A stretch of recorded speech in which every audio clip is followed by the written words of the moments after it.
actually. I know. Let me see. We got the Facebook going live here. Okay, let's get everybody else in here before it's officially time for building the Broncos. 5 minutes late, but what can we do? Oh, we already spoiled it on YouTube. That's what's going on. Well, that's fair. But once the last one, I'm still spinning wheel here for the Huddle Up Facebook group. You know what? I say let's go. Looks like it's having some issues. So whatever one's out, there it goes. Awesome. Tuesday night, and welcome in, everybody. Welcome in. And it's you guys, it's not a mirage. It's not a cardboard cutout. It's not a replay loop pre-recorded. We are joined by Carl Dumler today, who has can't come back to the United States, obviously, and is once again with us for building the Broncos on Tuesday night. Carl, missed you, buddy. Glad you're here. Scott did a great job filling in for you, but I see enough Scott during the days, the morning time. That's it's AM for Scott, and so PM for Carl. Carl, it's great to have you in here. Man, I missed you. Good to see you. Yeah. I've missed being part of this show and obviously seeing you, Nick. It's been too long, way too long. And my wife all day, she's like, when does your show start? Because I'm gonna have to stop talking to you then.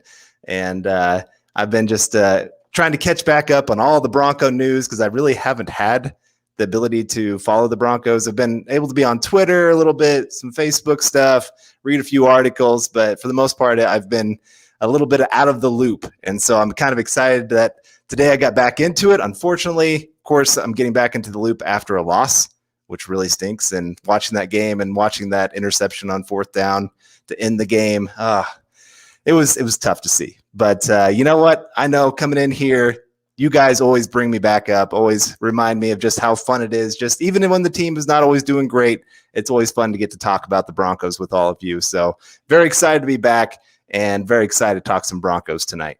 Yeah, really excited to have you back, and everybody's saying welcome back, Carl. The band is back together, and we do have Scott working behind the scenes too, so it's good to see. Why not Carl and Scott? Because you guys are stuck with me forever.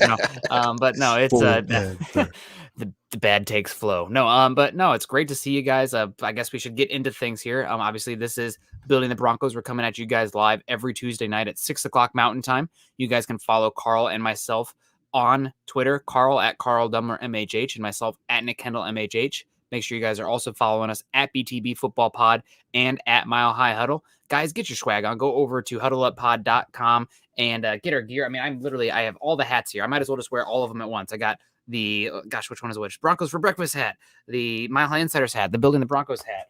I got the mug came in the mail yesterday too. So all excited about the gear. You guys can also rock that by going to huddleuppod.com. Guys, if you're joining us on Facebook today, go to facebook.com/Mile High Huddle, become a supporter today, and also join us at facebook.com/Mile High Huddle Pod. We got Peter Middleton coming in here too saying, Carl, congrats on everything. It's great to see your positive face. Well, thank you, Peter. I really appreciate that. And I really have missed all of you guys. It's just not the same every Tuesday. Well, I guess I was island living. And so like every day blends in with each other. You kind of forget which day it is, but every once in a while I'd remember it's Tuesday. I'd go, oh, I don't get to hang out with my guys. So like I said, it's exciting to be back, and I appreciate all the comments I'm reading here and all the comment section. Like I said, you guys are the best, and reminds me every single time why I love Tuesday nights the best. Tuesday night is great, and obviously it's for Building the Broncos. If you guys are joining us today, it's not just Tuesday night, though. It's every single night, pretty much every morning, too. Tuesday and Thursday mornings, for sure.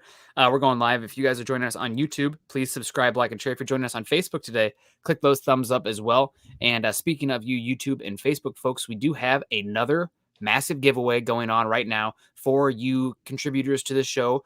We are raffling off a Patrick Surtain II number 2 jersey once we hit 250,000 stars. We're 23% there. We're moving there slowly but surely, but hopefully we can close the gap there. And if you guys are donating the stars, you get a chance to get a Patrick Surtain jersey. In the top 5 donators on YouTube will get a chance as well. And our top star donators right now, we got Randy Jones has taken first place. Randy, look out, with Mama Moody in second there.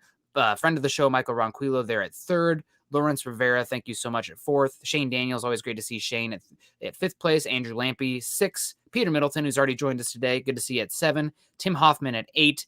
We got Josh Hoyle. Josh, I have not seen much Josh, so good to see Josh there. And Howie freaking Day there at 10. Gary Leeds Palmer coming in there right behind him. So obviously things are heating up here. The more stars you get in, the better chance you have to win a Patrick Surtain, the second jersey. And man, has Patrick Surtain been the Broncos' best cornerback so far this season as a rookie? That's probably something you don't want to see. And speaking of stuff you do want to see, though, Josh Hoyle coming in with the stars here over on Facebook, looking super snazzy with the tux. Looks like it's like a Carl, you and I should start doing the shows in tuxes. We can do like Step Brothers kind of stuff going on. That was our original image that I made that looked really just, our heads were way too big, but it was for the laugh.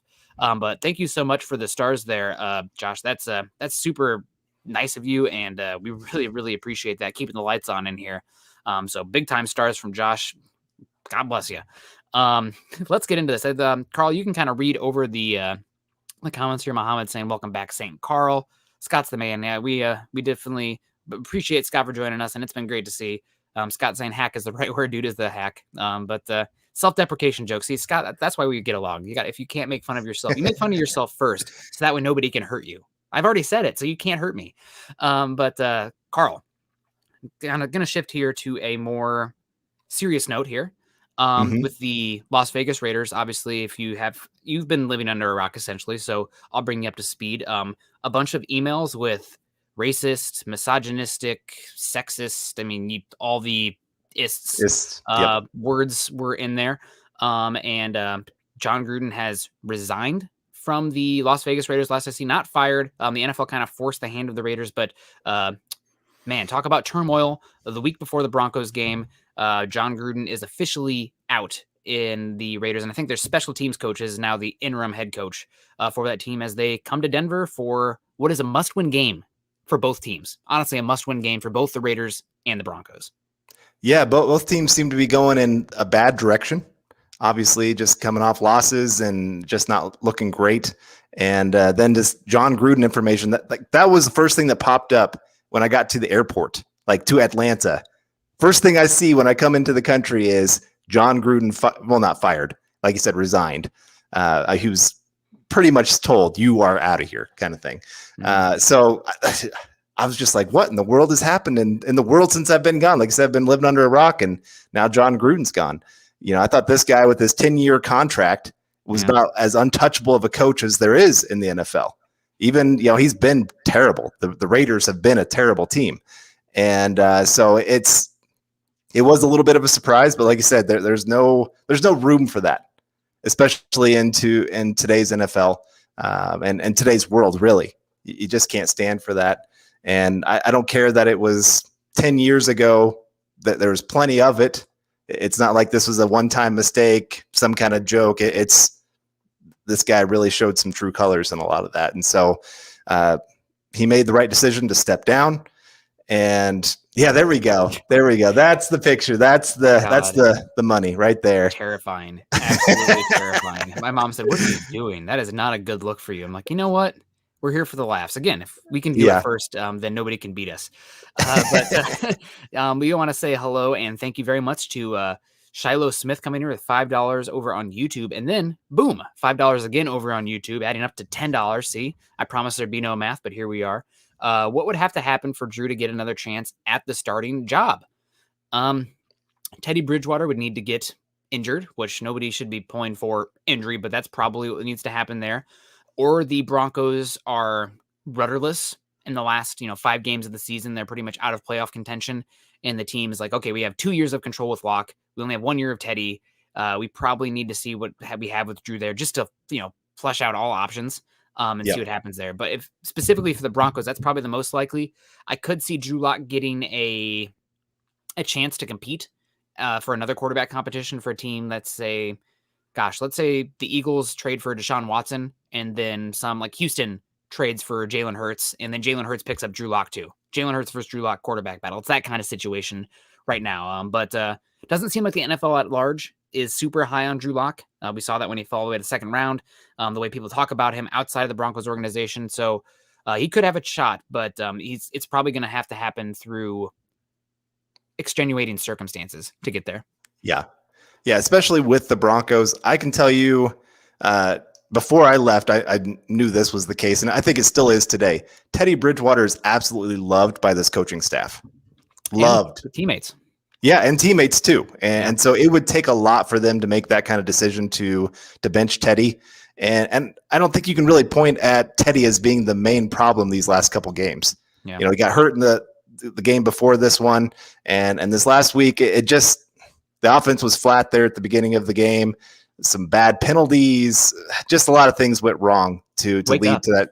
Yeah, you just got to wake up, not wait till the fourth quarter to finally look good. But we got Naj Altaf coming in here with a 1999 super chat. Really appreciate that, Naj. That's wonderful to see. Hey, brothers, do you think this Gruden news will galvanize the Raiders and help them play with more purpose? As for the Broncos, what's up with Fangio's defensive scheming? Feel like the pass rush is off and coverage is poor.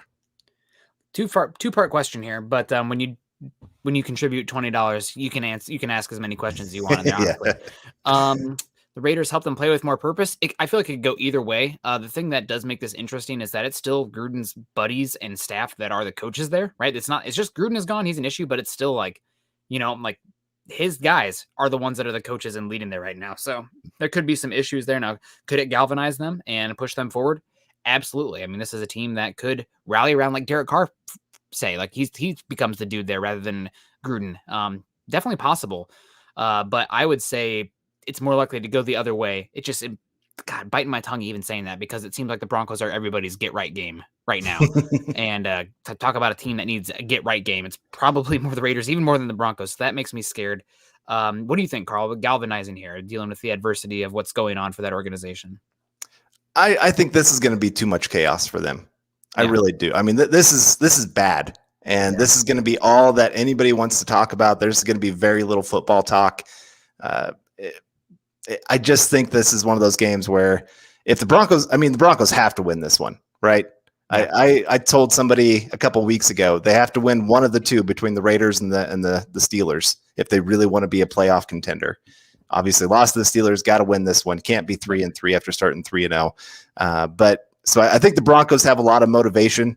And I think the Raiders, like I said, they're just going to be kind of in a weird place. And like I said, with that coaching staff being all Gruden guys, I don't think players are going to want to really rally with that kind of group. And as for the second question here, what's going on with Fangio's defensive scheming? I think some of it is, you've had a few injuries to some pretty key players. Chubb, Josie Jewell is more of a key player than a lot of people realize. Ronald Darby. Yeah, Ronald Darby was, from everything I heard, he was looking like the best cornerback in training camp.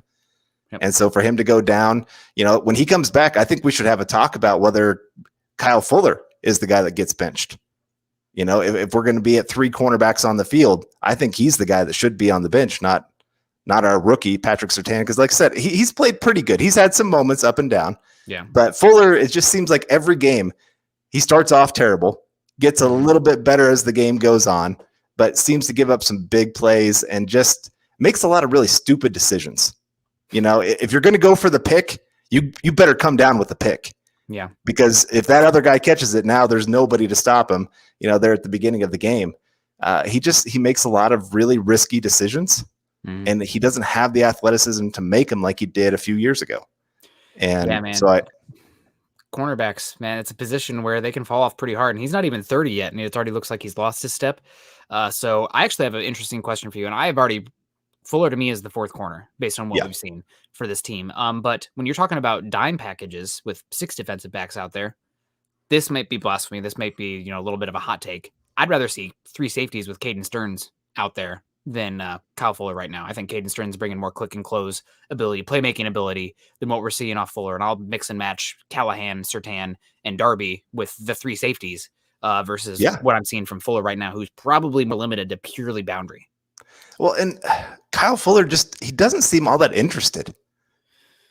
I feel like there's times where I'm watching him on the field and watching his body language, and he's just not getting himself set. He's not really just focused in on each play. It just seems like he's kind of pick and choose when I'm going to be good, when I'm going to not be.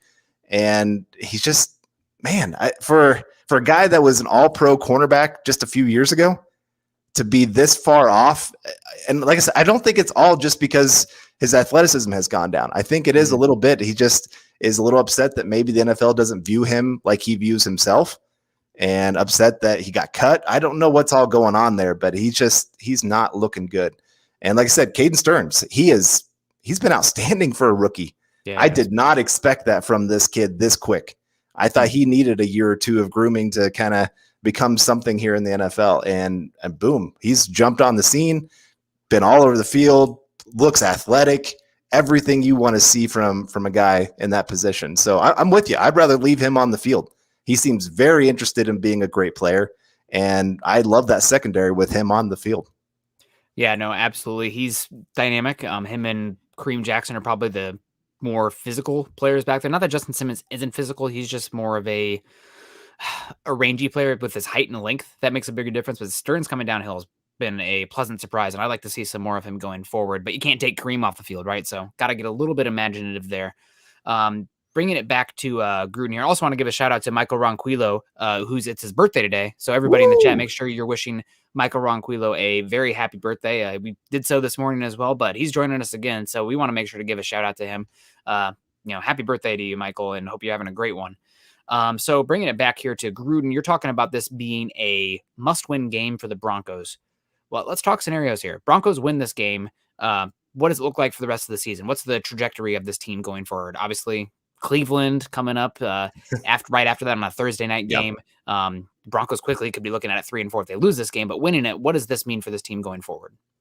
Well, I mean, you got to, like I said earlier about a get right game. You got to get right. You got to get a little more confidence going. This team is it looks like they've lost some confidence that they had earlier in the season. It's amazing how quickly things can change in the NFL, going from one of the most confident, best looking teams in football to now looking like a team that's just struggling on both sides of the ball and special teams as well. And just making a lot of mental mistakes. I mean, this past game, what were there? There were like 4 or 5 plays that cost the team points that were just stupid. I mean, your running back spiking the ball after a big run and going from 1st and goal at the 1 or 2 yard line to now 1st and goal at the 7 or 8 yard line, and changing how you're going to have to call those plays. Pass interference on 3rd and 15 to give up a touchdown, 4th down field goal, and you climb on the back of one of the blockers, and instead of it being a field goal, all of a sudden it turns into a touchdown. So just a lot of really stupid mistakes that this team is making right now that if you really want to be a playoff contender, you can't be doing. Yep, I totally agree with you. So if the Broncos lose this game, what is the perspective going forward? I mean, it'd be time to panic for me if that happened. And if you're looking at then 3-4, I can't remember off the top of my head. Somebody in the chat could probably get me the game after the Browns. I mean, maybe even a 5-game losing streak after that, after the Browns game as well, could be really issue. I mean, we're talking about major shifts here coming for the team if that happens. Not only at the coaching staff, maybe a quarterback change as well, because maybe getting a spark there. And then maybe a fire sale again. I mean, we know how much Peyton loves his picks. I mean, that's really, I mean, this game is a turning point for the entire season. I can't overstate that enough. We built in goodwill, good fortune, whatever, the first 3 games to get that start. Now we've lost 2 in a row. Looked really bad against the Ravens. Honest to God, probably should have beat the Steelers. Sleepwalking the first 3 games. I know they got in at like 8 p.m. the night before because they couldn't find a hotel room in the entire state of Pennsylvania or something. So they had to get in there super late. Crazy. Everybody stop getting married. What's going on? But this really is a turning point game. If they do not win this game, it's, abandon ship. And it sucks because I think there's a lot of talent on this team. It's just they don't seem connected to the coaching staff right now in that regard. And there's not a lot of belief in there right now. Like, not to everyone take a drink. Everyone get your drink ready. Coming back to turn into my Iowa Hawkeyes. But like, there's so much belief in each other and the coaching staff in that Iowa Hawkeye locker room. And it does not, I just don't get that sense with the Broncos right now. As soon as that Ravens game happened, it was like, here we go. The fans feel it. The players feel it. I mean, they looked like they got knocked out of the playoffs with the post-game press conferences after that Raven game. So if they lose this game against the Raiders, which they have no excuse to with what's going on, sorry guys. Well, start talking 2022 draft, I guess. I don't know. It sucks. They cannot lose. They cannot lose. No, I'm with you there. This is definitely as about must win as it can be when your team is 3-2. It's just crazy to say. I mean, you still got 2 games against the Chiefs, 2 games against the Chargers. The Raiders aren't an easy team by any means. You still got, I don't know, there's still plenty of other good games against some really good teams moving forward here. So I'm with you. You got to win this one, get back on the right side of things, and at least be at the halfway point looking like you're at least a 500 or better team. Yep. But all right, we got Kika coming in here with a $10. Did I say that right, Kika?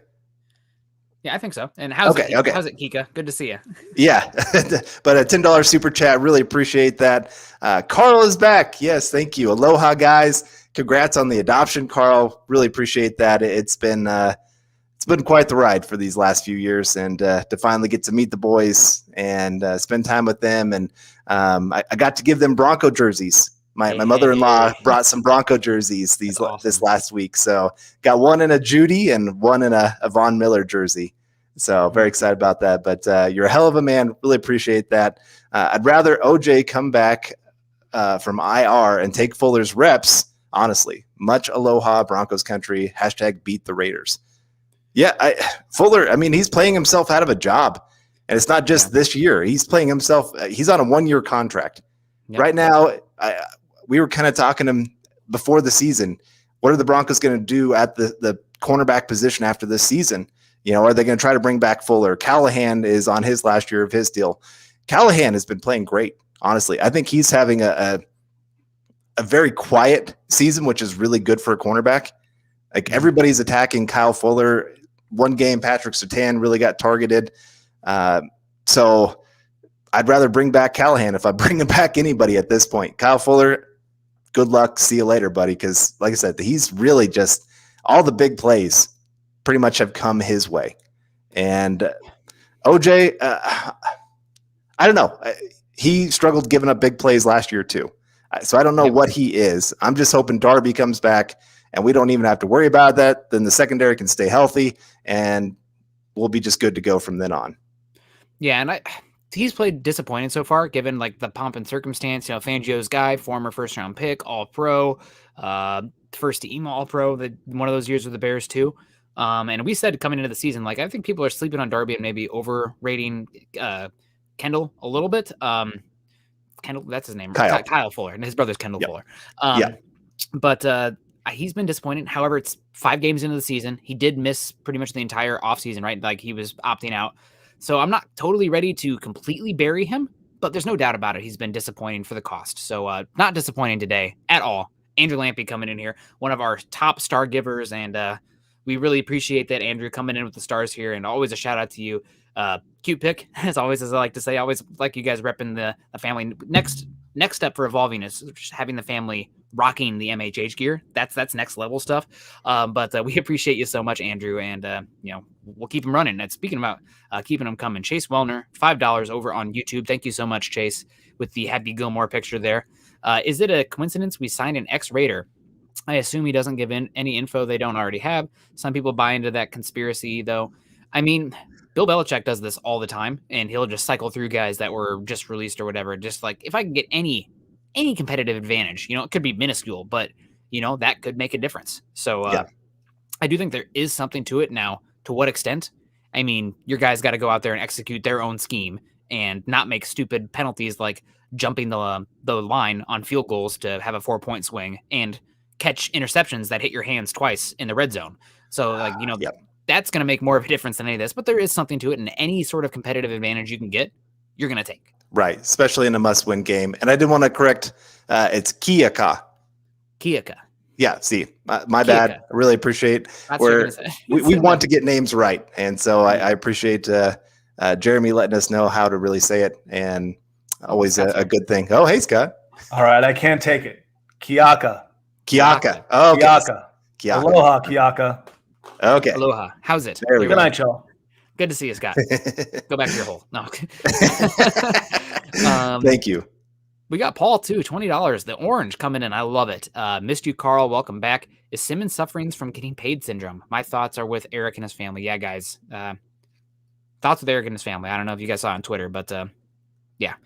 Sorry, that's a real caught me off guard there thinking about that. Is Simmons suffering from getting paid syndrome? Maybe.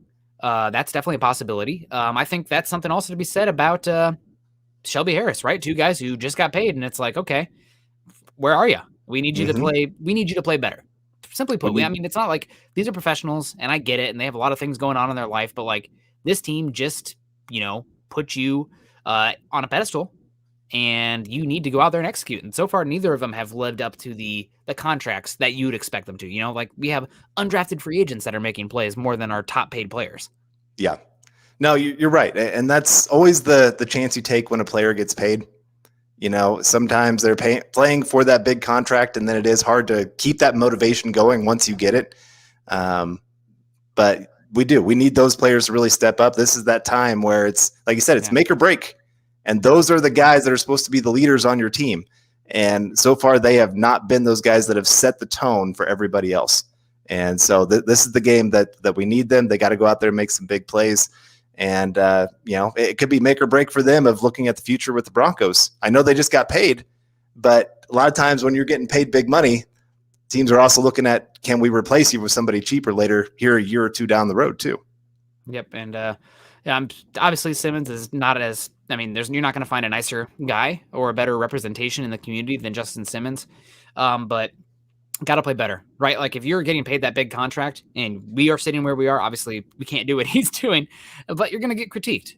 So I don't think it's an unfair to call him out and say that he needs to play better, especially in that back end. Kareem Jackson's been the best safety, and that should not be the case considering the Broncos were fine moving on from him this offseason and brought him back just based on the market not materializing for him. Andrew coming in here, Andrew Baker, rocking the, God, is that a Von Miller jersey? I can't see the Facebook logo in the way, but the navy blue. Welcome back, Carl. Congrats. So what are our chances this weekend, Nick? Break it down, but don't hurt me. LOL. Broncos have to win. What are our chances? I would say the chances are good. And also we have stars coming in here from Gary Leeds Palmer. Welcome back, Carl. Love the Nick and Carl show. We love you, Gary. Yes. But the Broncos need to win this week. I would say they have a good chance given what's going on with the Raiders right now. But this is a team that I thought should win last week. They should have won last week. A lot of advanced metrics say like they should have won. Like they left so many points on the board that shouldn't have happened with the Steelers, or they should have maximized on. They just didn't. So the Broncos should win this game at home. I hope the fans come up and are supportive and loud, right? I don't want to, like, if the Broncos go 3-0 on the first play, I don't want the fans just immediately booing them. It's their right. I just don't want them to be doing that. If you paid for admission, that's, as long as you're not assaulting them and whatever. But the Broncos need to come out and win this game. I don't think the Raiders are that good. I think they came out hot, but I still the back seven, not very good. Their offensive line is bad. Henry Ruggs can kill you. Darren Waller can kill you. But other than that, I don't know. The Denver's Bronco team is better. The only area where I'm like, okay, well, they definitely beat you there. Derek Carr is better than Teddy Bridgewater. And if it gets into a back and forth battle between the quarterbacks, I think Derek Carr probably wins that. Yeah, probably. And the Raiders are known for doing this. They start out hot. I don't know. John Gruden is one of the best guys during the offseason. Okay, not one of the best guys. One of the best in planning out and taking what other teams do. He watches a ton of film and says, hey, these plays worked for them. We use them, but they use it up quick. Like they burn through that playbook quick. And then once everybody gets it, everybody's like, all right, yep, we've got you figured out. So I think the last few years they've started out with a winning record and then just slowly saw that chipped away as the season went on. So I agree with you. I think the Broncos, when you're looking at a talent point of view, the Broncos are better. It's home. Raiders just losing their coach. There's a lot of things that are working in the Broncos' favor. And hopefully they're getting some players back. I think Darby should be back this week, right? Yep, he should be. Okay. It was honestly a surprise that he didn't get any snaps last week being inactivated. And I think Ojemudia could be eligible to come back here pretty soon as well. So those are interesting moves that could help the Broncos secondary, which shockingly needs help. God, what's going on? Highest paid secondary in football. Vic Fangio had Donatel. Secondary's not looked very good. I don't know, man. It's been really frustrating. And I know that some people are blaming the Vic Fangio defense, but like we look right across the division of the Chargers, they look pretty darn good when they have to. Granted, they have a quarterback that can go blow for blow with anybody right now. But I don't know. I have a bigger issue with the consistent execution on the back end. They're giving up big plays. This is a defense that's predicated on not giving up the big plays. What are you doing? And the pass rush, the front four, not getting home consistently. Broncos middle of the pack in pass rush win rate. So those together equal a non-top 3 defense, which is what you need. Right. All right. Well, we got Dennis Woods coming in here with the super chat. Really appreciate this, Dennis. Glad to have you back, Carl. Congratulations. Well, thank you, Dennis. kind words right there. Nick, go number 2 Hawks. Ooh, I saw the last time they were ranked this high was 1985, before you were born, buddy. They were number 1 in the country. So it's been a while. And looking at their schedule, man, I don't think they play another ranked team until possibly the Big Ten championship. As far as I know, they could lose to Purdue this week. Braum is a hell of an offensive coach, and they just lost one of their cornerbacks. So I don't know. The Hawkeyes, are they the number 2 best team in the country? I'm a firm believer of you are what your record says you are, but are they going to beat in Ohio State on a neutral field? I'm just enjoying the ride right now and the publicity that comes with it. So I've become a fickle enough fan to understand that the rankings don't mean very much, and you just enjoy it while you can. Right. And then he did ask when Michael Ojemudia is coming back. We're hoping here. Week. Yeah, it could be this week. The next, I guess then we got the Thursday night game against the Browns there. So it's kind of nice. The team is finally going to start looking like they're going to get healthy here. Knock on wood, everybody. Because Jerry Jeudy should be back here in the next few weeks, hopefully. I was a little nervous. I know we've had a few people ask, what do we think about the John Brown signing? Yeah, it makes me a little nervous about where they think Jerry Jeudy's at. I know some articles out there have said that it looks like he's ahead of schedule on recovering. But if you're bringing in a guy like John Brown, it kind of makes me think that you're wanting him in the slot, and that's where Jerry Jeudy does his best damage. So I think it's far more about the dynamic element that KJ Hamler brought. Okay. The speed, and John Brown especially with like slot fades and stuff from the slot position, and getting a receiver who you scheme to not have press that can just blow by, and that matters a lot for decompressing an opposing defense. And I think you're more likely to get that from John Brown. And with how much Shermer likes to use 11 personnel, with how much Teddy is not targeting the tight ends right now as well, which I don't know how much of that is Shermer, how much of that is Teddy Bridgewater, something we're going to have to talk about here maybe at some point with Noah Fant's target distribution or lack thereof. But I think it's much more about getting a actual guy who can be a game breaker speed wise and make you think twice about playing cover 1 because of the speed that he brings more than Jerry Jeudy. Everything I've heard, and I know, welcome back to the USA, Carl. But everything I've heard is Judy's progressing very nicely and he's ahead of schedule. So I wouldn't even be shocked if we saw him for the Browns game, but I think you're more likely to see him for the following game, which is the long rest with a Washington football team coming up after that. Okay. Well, that's good to hear. Like I said, I've been under a rock, so I've only read one article that said he was ahead of schedule, but then seeing John Brown signed, of course, they got, was it David Moore that they signed a couple weeks ago? Yep. Just made me think maybe they're thinking he's not going to be returning sometime soon, but hey, I'll take it. I'll take him back, plus those 2 other guys getting more and more used to the playbook. And all of a sudden, you got quite a bit of speed all of a sudden back with your wide receiver group. Looking pretty good. Yeah, the Broncos' lack of quick hitters and guys who can win isolated matchups quickly and get separation has really been a detriment to this pass game recently. So, I mean, obviously, Tim Patrick's playing incredible football. Cortland Sutton rolled his ankle and played this week. But these are all more slower developing big play receivers down the field where, neither of them are like, going untouched against press and then, getting separation at 1.5 seconds or less. That's not their game. And that's okay. You want to build a basket or a wide receiver core or just pass catchers in general, like a basketball team. But right now the Broncos are out there playing with like 5 power forwards, no ball handlers.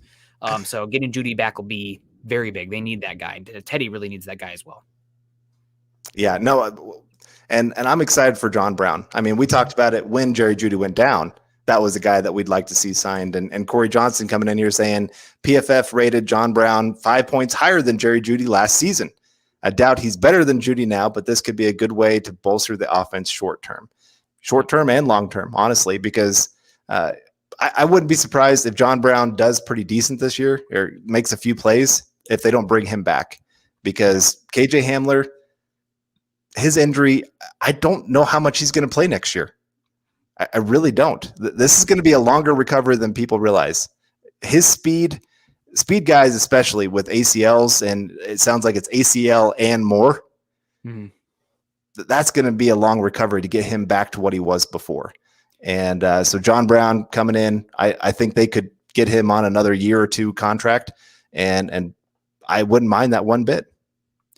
Yeah, I mean, Todd coming in here too saying, don't get me wrong, John Brown signing is nice, but he's a one-trick pony, got speed, not so much with the hands. That's true, but you know that going in. There's a reason he was available at this point, and the Broncos were not expecting to be losing 2 of their top 4 wide receivers this early. I'm just glad they were able to bring somebody who could bring some ability like that to this. So it's unfortunate, especially what you said about KJ Hamler as well. You're totally right. This is probably something where like we might not see him really until the end of next season, and then he's not even fully healthy until the year after that, which sucks. But it is what it is. Luckily, he's one of the youngest players on this team, and the Broncos still have 2 years of control after this year. So hopefully it'll get better for him because he seems like a great kid as well, and definitely probably the most fun weapon the Broncos have. Like when the ball goes his way, I'm in, just electric. So that'll be great. Do we have any more stars coming in here? Scott? No? Okay. I thought I saw somebody comment on that, but it's great to bring in John Brown. I'm excited to see that. We haven't really talked much yet about this, the Steelers game. And I know that there's been a lot of, I don't want to say exactly vitriol, but some people chastising the Broncos quarterback situation and how Teddy's looked in the Steelers game specifically and the Broncos in general. What are your thoughts so far? Because I'm maybe a little bit more optimistic or apologistic for Teddy's game because I don't think he's been terrible at all. He's been above my expectations, honestly. Yeah. And it's the defense who's let me down. We're paying Vic Fangio all this money, using a first-round pick on a cornerback, and this is the result. Barely top 10 defense. I don't know. Yeah, I'm with you. It has been disappointing, and especially the start of games. Come on. Oh, we can still hear you. But I don't know if I'm frozen or if you're frozen. Nick froze. Okay. Phew, it's not me. I didn't know, since I haven't used this computer for a while, how it would react. But no, I'm with you. The defense has really been bad to start games. It seems like it takes them a while to get into it, all of them, not just Kyle Fuller, but especially Kyle Fuller. And so then they put the offense in a bad situation where they're already down 7-10 points pretty quick. And yes, the offense needs to start faster and get some points going, all those kind of things. But it's still something that has got to get fixed if you're going to start winning some of these games. This is a team that's supposed to be predicated on the run game or being able to run the football. Well, you get down 10 points, it gets harder and harder to be able to run throughout the game. And so I'm very disappointed with what I've seen from the defense. Teddy Bridgewater, I'm not disappointed with what I've seen from him. He has been pretty good, especially with 2 of his top weapons going down and 2 of the most dynamic weapons going down that have really limited what you can do as a play caller. And, I wish we could see Noah Fant get a little bit more involved in the offense. Like I said, I don't know if that's play calling, if that's Teddy just not always wanting to look for the tight ends, whatever it may be. But you got to get Noah Fant a little bit more involved. Noah Fant's got to be more engaged in the game too. I mean, his run blocking has been atrocious. I don't know what's going on with him. He doesn't look like he's just all that focused in, and maybe it is because of the lack of targets and just being like, I was brought here as this great weapon, and you're not even throwing me the football. I don't know if that's part of it, but got to get something going there. And I don't know. Teddy, he has been calm, collected, has done well of getting the offensive line in the right position. I think one of the big plays yesterday, I can't remember which one it was, but they brought like 6 or 7 on a rush. I mean, just all out blitz. And Teddy had the entire offensive line completely, hey, this is where they're coming. This is what they're going to be doing. And it was just picked up perfectly. I've been very impressed with the pass blocking. They have been very good in that area, but I think part of that's also Teddy. Just getting people right before the snap, also being able to manipulate the pocket. Yeah, he doesn't have the biggest arm. Yes, he's not always challenging down the field like you'd like to see him sometimes do. But for the most part, he is doing what you would ask him to do. And, the end of the game there, he had this team right on the edge of making a pretty incredible comeback. And again, that's where those kind of plays, that 4th down there to end the game, you would love to have a Jerry Jeudy or KJ Hamler with that kind of quickness to be able to get open and be able to make a play. And I think also the officials missed a pass interference call there on one of the fade routes. Man, that should have been easily 1st and first and goal at the 1 yard line, but that's neither here nor there. But no, I really have enjoyed watching Teddy, and I think if you get Jerry Jeudy back, you get him paired up with John Brown, I think you can get this offense clicking once again. Yeah, I agree with you there, and hopefully my internet's better again. My issues with Teddy is he has been throwing it short of the sticks on yards to gain, which is not what you want. Mm-hmm. Now, that is obviously better than throwing it to the other team, which we had a penchant to do last season.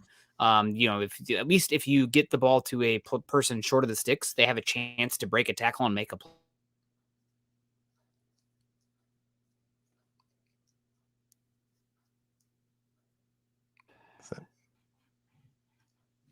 Is that me frozen or Nick? Frozen? Oh, okay. Sorry. Yeah, Nick, you froze again here.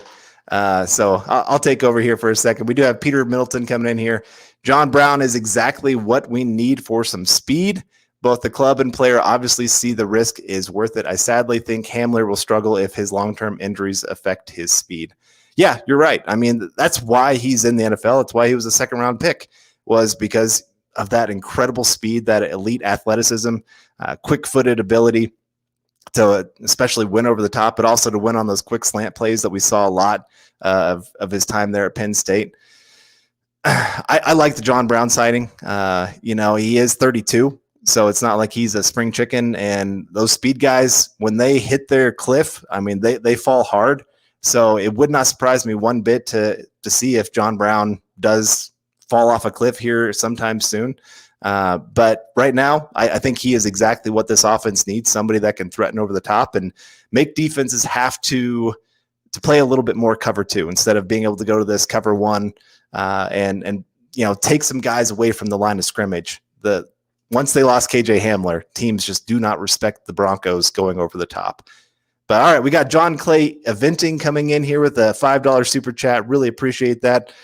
Says the issue with Teddy is the red zone. He was awful in Carolina in the red zone, and that has followed him to Denver.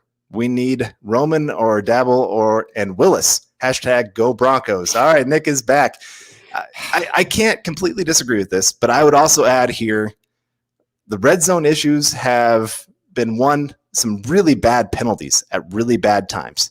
What should be a very positive situation all of a sudden becomes a negative because of a penalty or a really bad sack that happens that really pushes them back, makes it almost impossible to score a touchdown. You've had the two big fumbles that have happened in the red zone as well. And so some of these things have not just been Teddy. I would agree that he's not perfect in the red zone by any means. He's not the best red zone quarterback. But I think he's probably closer to average than people give him credit. And the list of coaches that you have here of Roman or Dabble or Willis, yeah, I would love to get an offensive-minded coach here with the Broncos, especially if you're going to go get yourself a young quarterback. But kind of my thought for this next season is possibly if you can't go get one of the top-tier veterans of a Russell Wilson or an Aaron Rodgers, is bring back Teddy. Maybe use a mid-round pick on a quarterback that you see with some high upside that you can pair with one of these coaches that they can sit there and say, hey, I can develop this guy and turn him into something. If that is Malik Willis, by golly, I'll take that because that guy is electrifying, but just needs somebody that can teach him how to be consistent.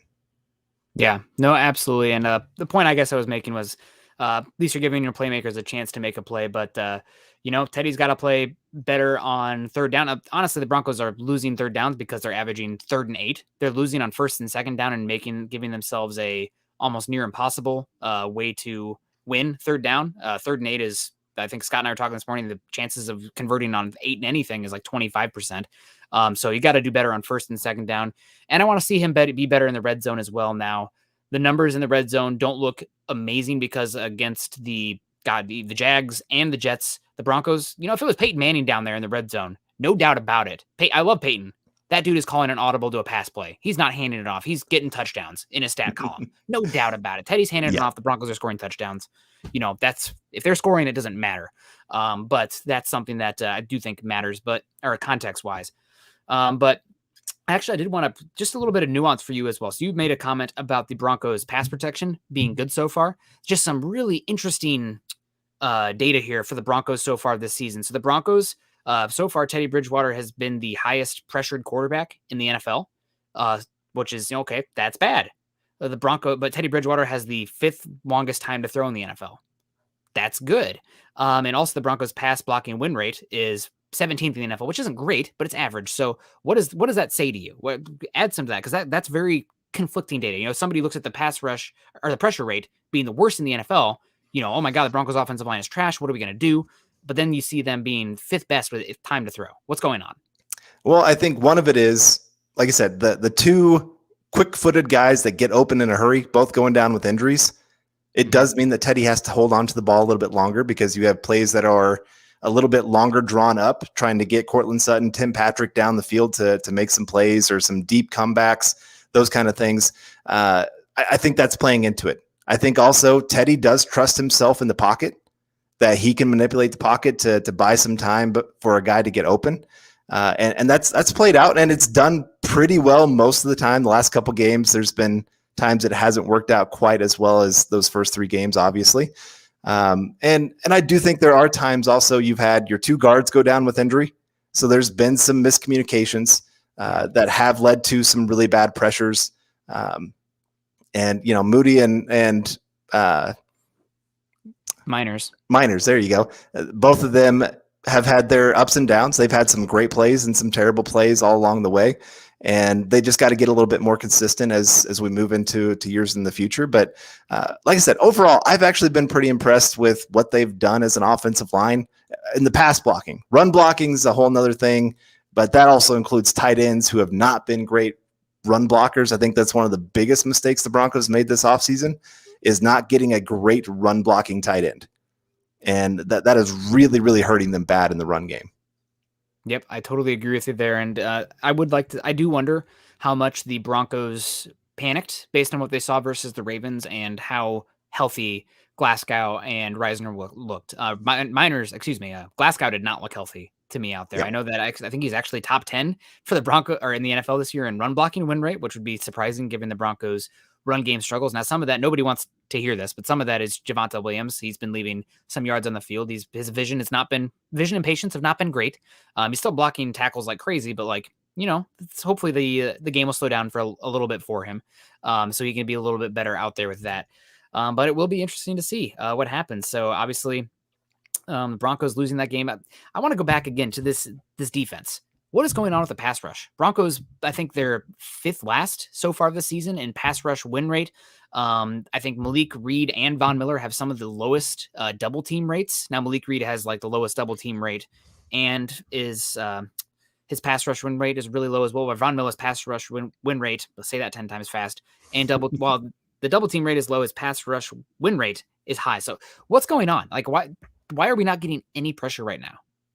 Well, I mean, I think this is where sometimes last year Malik Reed's stats got a little overrated. Like he got a lot of sacks, but he wasn't always getting a ton of pressure.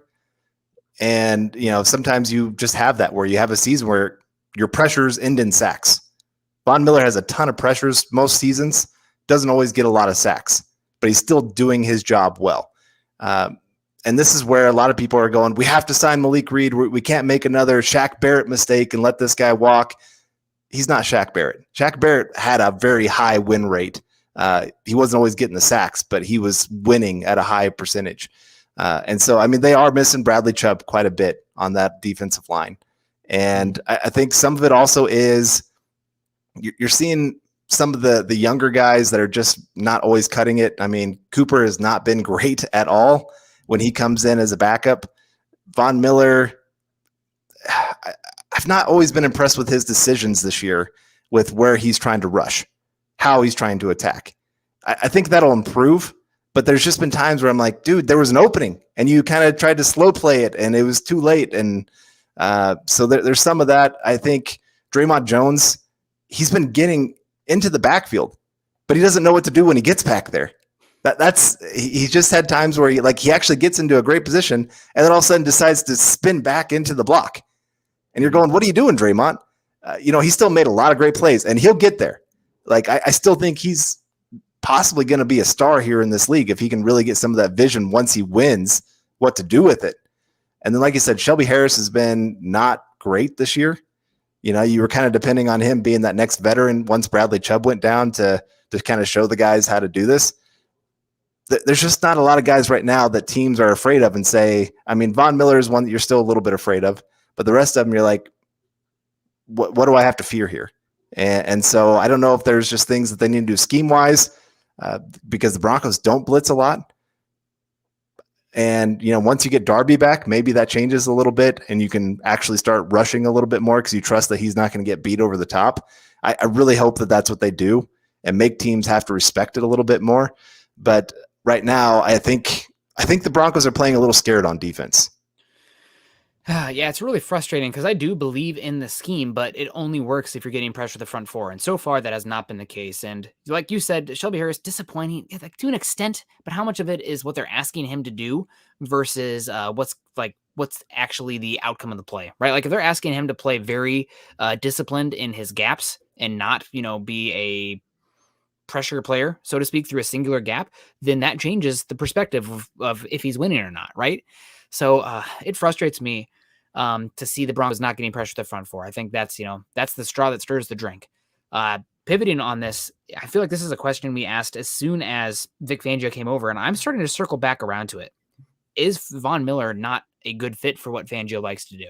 Now, hear me out. I'm just wondering this because obviously Von Miller can beat anybody, and he can win in multiple ways as a pass rusher, but he's not the height, weight, speed, length pressure where he plays through the block, right? Like it's not that power player where it closes in on you. He's more of a speed around the edge bend player.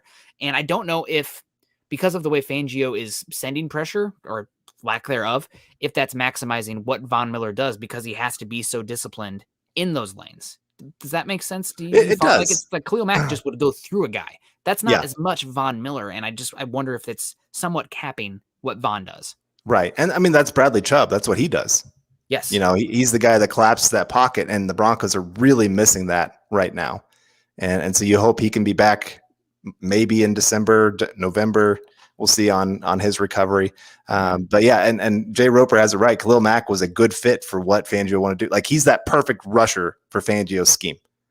And the Broncos were interested in moving up for Jalen Phillips, who is like 6'6", 270 or something in his last draft as well. So it does seem like that more power end, the Justin Smith, if you will, or even Aldon Smith in that draft with Fangio and that the 49ers defense, more of a power player with length than what Von has. Now, Von is still obviously incredible. He's going to get his. I wonder if there's some disconnect for what Von does best versus what ideally Fangio would want for an edge. Yeah, I think he is the one player, you're right, that maybe doesn't fit it perfectly, but you still wanted to keep him because he's just that great of a player. I mean, he changes games. Hall of Famer. Yeah, he definitely. So you're right. I think there are times, and that was one thing that really irritated me with the Ravens game. I felt like they were trying to be too disciplined to keep him contained in the pocket. Mm-hmm. And then they just weren't even trying to get any kind of pressure on him. So then he had all day just to sit back there and wait for guys to get open down the field. Now the secondary then was having miscommunications galore in that game, allowing big plays. So it really, really stunk. But yeah, you're right. There have been some real disappointments on the defense from both the coaching standpoint and from player standpoint. This last game against Steelers, a lot of missed tackles. Man, there was a lot of run plays where they had it stopped at the line of scrimmage. And I know Steelers have a good running back. There's a reason he was a first-round pick, all those kind of things. But you can't give up all those extra yards. And I think you put it out on Twitter that part of the reason the Broncos are struggling on third down is because they're not winning on first and second down. Yeah. Steelers were winning on first and second down and making third down real easy. When you got a 3rd and 1, 3rd and 2, that makes it so much easier than what the Broncos are doing with 3rd and 8. And that's what I'm hoping the Broncos can get to, is where you're winning so much on first and second down. Then all of a sudden, Teddy Bridgewater becomes the perfect quarterback in those situations because those short throws, his accuracy, it just becomes such a beautiful thing. But right now you're asking him to play beyond what you really know he is capable of. Yeah, it's frustrating. Obviously we haven't had John here for a little bit. I am curious about this. The chat has kind of somewhat devolved into some Teddy hate versus Locke, but I do want your first 5 games feeling of Teddy Bridgewater so far and what we've seen from him, and just grading him. Like, is this what we expected? Is this more than we expected? Is it a false positive with those first 3 games versus bad teams? Or is it, I mean, this offense is already more injured than it ever was last year, right? Like last year, you lost Jawan James and Cortland Sutton. That sucked. But otherwise, it was pretty healthy. It was the defense that fell apart. And I'm not giving any points to anybody on the offense for losing players on the other side of the ball that you don't even take the field with. So that's dumb. So I have more issue with, I think the issue with the injuries this year on offense are heavier weighted than what we've seen, but Broncos have looked really bad against 2 above average defenses the last 2 weeks. Right. So if I'm just giving like a straight out grade compared to the rest of the NFL, I'd give him about an 80 to 85% grade. You know, like I said, he's looked good. He's been smart with the football. He hasn't put it in danger a whole lot of times. Like this last game was the first time where I saw a couple throws that I was like, oh, that was a little bit of a dangerous throw, but he was playing from behind. You're going to have to force them on 4th down. Right. Yeah. That.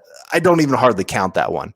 But if I'm grading on a curve of where I thought he was going to be compared to where he is, I'd put him in like a 90 to 95% range because I think he really is playing above what I thought he would do this season. And, you know, I really wonder what this offense would be if you had Jerry Jeudy and KJ Hamler. I don't think we're talking about our team losing the last 2 games. I think especially the Steelers game, you're talking about a win because I think you're winning a couple more of those 3rd downs early in the game and getting some of those drives going really nice there. And so then we're all of a sudden going, wow, Teddy, here he is. Because, you know, early in the season, that's what we were saying. Here's this guy, this offense is clicking. They're doing things. They're making plays. They're moving this football like crazy. And they lost those players that really move the ball, unfortunately. And, you know, Cortland Sutton's great, and I hope they re-sign him. Tim Patrick has been great. I hope they re-sign him. But you need some complementary pieces. And, you know, maybe they got that in John Brown. And like I said, Jerry Jeudy's coming back. So I do think this offense is going to get right. Not be like top 10 by any means, but average. And if you compare that with this defense, and the defense can play better than what they've been doing, play to the level that they should be, that's the thing. That this team can actually go out there and still be a playoff team. Yeah, for expectations, I'd probably give Teddy Bridgewater a solid B for grading him against the curve. That's grading with the curve, but no curve, I'd probably give him a B minus, C plus, just because, you know, these games against bigger opponents, you've wanted starting slow. A lot of people put that on the coaches, but like the quarterback's got to play better. I mean, EPA per pass, the first and second quarters of weeks 4 and 5, Broncos dead last in passing EPA per pass. So that's, you know, plenty of excuses for that, but you know, he'd tell you he's got to play better. So that's frustrating to me. One thing I would, and this is easy for me to say sitting here in my, you know, fat boy chair and drinking a soda after downing some fries before we even started this, right? But I would like to see Teddy use his legs a little bit more too. I feel like, and again, super easy. All these quarterbacks taking massive hits this last week. But like, you know, if there's room to run in the goal to go situation, people are complaining about the red zone and 3rd down. Teddy's not a non-athlete. You know, he can go out there and pick some up. I'd like to see him do that a little bit more. Again, really easy for me to say from where I'm sitting, because, you know, those guys are coming, they're going to hit you big time. But we'd want to see that more so. The one thing, though, I will say the biggest thing coming into this year, and we've talked about it, was the defense. This team cannot turn the ball over like they did last year. I mean, the Broncos were giving away, you know, giving away the ball like, you know, condoms at a freaking like a sex ed class. You know, it's like, oh, you get one. Like, everybody gets a ball. Turning it over last year like crazy. They've been good about turnovers this year. In theory, that should be good enough with the defense. Defense has not lived up to it. But maybe that's the reality of this defense. You know, maybe they are not a top 3 defense. Maybe they are in that 12 to 8 range, which is not good enough to keep Fangio around, but that's another conversation. Teddy's going to have to play better then. And I just don't know if that's a realistic or feasible ask of him, especially with the offensive line not being one that is one of the few that can actually dictate on offense. Right. Yeah, I'm with you there. God, I don't want to put you on the spot there. Never mind. I was going to ask you about how this would play out differently if Drew Lock was the quarterback right now, but who knows, right? Let's not even open that. That what if is not a fun one, and everybody's going to have their thoughts on that based on their thoughts of Lock. And I think most people know I was not the highest person on Lock coming into the season. And getting to see him for that half of football where he was still having troubles feeling the pocket, still making some pretty risky throws. Now, given they're playing from behind, all those kind of things factoring into it, it wasn't a great game, wasn't a great situation for him to step into. But yeah, I don't think. I think if Drew started the season, I still think they would have won those first 3 games. I think there's a really good chance that they probably would have. 2-1 maybe. Turnovers are so big, and then the game can totally change. It can. It's true. Or also, like if you're panicking early, like the Broncos in that Jags game came out and looked flat early, fell behind quickly. What happens from there? Who knows? Like it's concerning. But who knows? Biggest thing with Teddy, he's protecting the football. That in theory, that with a ball control offense should be enough with the defense, but the defense is not getting it done enough to the extent where that's working for this offense right now. We'll see if that changes. We got a lot of season left to go. The Broncos are 3-2. They're still very much in this. They're not. The Chiefs are the last place in the AFC West right now, guys. Don't forget about that. But this is a game. It's a must-win game with the Raiders, and obviously with Gruden, everything happening there. It's going to be interesting to see what happens. I hope this team, if they lose this game, it's going to suck, right? No doubt about it. I will be pulling my hair out if they come out this week once again and they come out with as little energy as we've seen these last 2 weeks. That would be an indictment on all the leadership in the locker room, the coaching staff, the organization as a whole. This is a playoff game. The Raiders swept you last year. Everything going on with Gruden too. Like you should want to go in there and like twist the knife, right? Yeah. So like show up, get pumped for this game, or like, let's pack it up. We're done. You have to show up for this game. You have to. Right. It cannot be fourth quarter. Can't. Otherwise, dead man walking. I don't typically get that fired up, but like the last few games, they've really just come out sleepwalking, and it's like, what are we doing? You're not good enough to come out here and sleepwalk. I'm with you completely on that. I think the Broncos, they're tied for the longest streak of not scoring on opening drives in NFL history. In NFL history. And yeah, that's terrible. You got to do better. I mean, that's on Shermer for not designing up well to start off a game. You got to come out there with some stuff that makes teams really have to sit back and wait to figure out how you're going to be playing this game. They're not dictating that. They're kind of waiting to see what the defense is doing and then making decisions on what we should do on offense. Can't be that way. You got to dictate what the other team does. Some players, they got to come out a little bit more fired up and ready to go and be ready to make some plays. It seems like our drops happen early in the game. Guys just not quite ready. Well, what do you got to do as a player? Do you got to get up and, go to the jugs machine, make a few more catches? Offensive line, what do you got to do to get more woke up? They got to shake some things up this week. And, it's a home game, so thankfully don't have to worry about the whole hotel fiasco with weddings and everything else. But getting in front of this home crowd, I know they're going to bring it. They still will. The Broncos crowd always does. And the Broncos still have a winning record, and it's the Raiders. You want to come out and see the Broncos destroy the Raiders. But, and Chase, I did catch Javante's angry run, and unfortunately he did the spike at the end. There's so many other celebrations you can do, buddy. The spike is the one thing that they hate. I think he's talking about against Baltimore. Oh, yes, I did see that one too. Okay, so I've actually gotten to watch the Broncos games. Over there, their stations are based in New York. So I got to watch the Giants and the Jets game live, which was really cool. And then the other ones I've been able to catch up on since then, just obviously being back here. Game Pass does not work overseas, at least the one that I have. So that was really frustrating. But yes, I've spent today pretty much just catching up on Bronco stuff. That has been my work day. Don't tell my job that.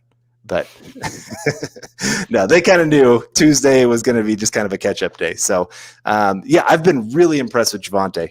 Man, that guy, he is, like you said, he's missed some holes. His vision has not been great. But the guy finds a way to pick up extra yards and make up for it in many other ways. And I'm excited once he gets that vision down, he could become one of the top 5 most dangerous running backs in football. Yeah. Man, he runs angry. He's maybe not the breakaway guy, but if he breaks that first level, good luck tackling him. He's going to punish you. And I'd like to see them use that more. They got to keep running the football and make it situationally make sense too, right? You can't have a play action pass be your first one in the fourth quarter and can't be running on second and 14. So just, I don't know, coaching everybody. Biggest thing, it's such a small thing to ask, but like come out and play inspired ball this week. Don't come out flat. This is the goddamn MF and Raiders. And, sorry, I said in vain there, Mr. Preacher, man. But can't come out sleepwalking. I'm trying to be calm in here, but like this coming out flat like that is inexcusable. And if it happens again this week, write their name on the tombstone, write the coaches' names in the papers. We're looking for the next guy. It'll be time to move on. And Peyton would probably be the first one to tell you that too. Is like, well, not going. So 3-2. Hopefully things will get a little better here. A 2-game losing streak, but the Raiders coming to town. They are totally dysfunctional. And this is still a team that is very much in control of everything they want to accomplish is still in their grasp. So hopefully they realize that. Hopefully they can rally. Hopefully they can start playing better football, stop making stupid mistakes, and win some football games again because they're going to need it, especially against this Raiders team who swept us last year. Not acceptable. But guys, we love you so much. We're going to get on out of here. Obviously, Carl and I could talk football all day, but Scott's got a life. I know it's probably getting pretty late there for Scott over on the East Coast. I think he's got his nightcap on there, drinking his, the bedtime tea, whatever they drink. But thank you guys so much for joining us today. You can find Carl and myself on Twitter, Carl at Carl Dumler, MHH, and myself at Nick Kendell, MHH. Also, guys, make sure you're following Scott on Twitter at Scout Kennedy. Scott and I will be going live on his channel tomorrow, so come join us in the morning over there. You guys can also follow us at Twitter, at BTB Football Pod, and at Mile High Huddle. If you're at Facebook today, join us at facebook.com/Mile High Huddle and facebook.com/Mile High Huddle Pod. If you're joining us on YouTube today, please subscribe, like, and share. It's not just this show. It's Broncos for Breakfast. It's Dove Valley Deep Divers. It's a Huddle Up podcast. We got so much content for you constantly and for you guys to interact. And it's, we're the host, whatever. We're up here babbling away, but it's really the community that makes this a special place. And congrats to Scott and any Braves fans out there. Andrew Mason, also a big Braves fan, and the Braves just advanced to the NLCS. So I guess I'll be pulling for the Braves because I can't stand the Dodgers or the Giants. Barry Bonds soiled them for me, and the Dodgers just annoy the heck out of me. Mm-hmm. So go Braves, I guess. Woo-hoo. And also Houston. Did Houston advance? Yeah, I'm a Braves fan now. I guess that's what it is because I don't like any of the other teams. So I don't know. Carl, any thoughts before we get on out of here? Obviously, we appreciate you coming back to stateside so you can join us anymore. So Scott can I can stop talking Scott's ear off. Poor guy. He's probably getting real tired of this mug.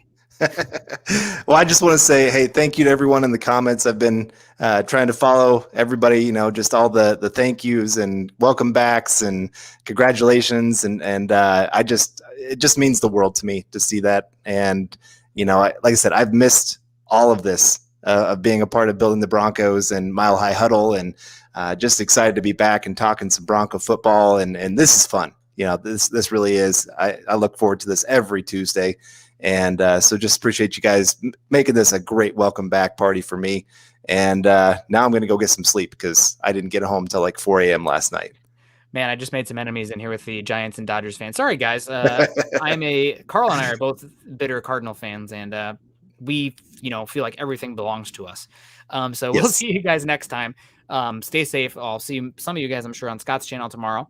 And we love you guys. Keep it real. Keep it safe. And go Broncos, beat the brakes off the Raiders. God, Raider hate week. Hate them.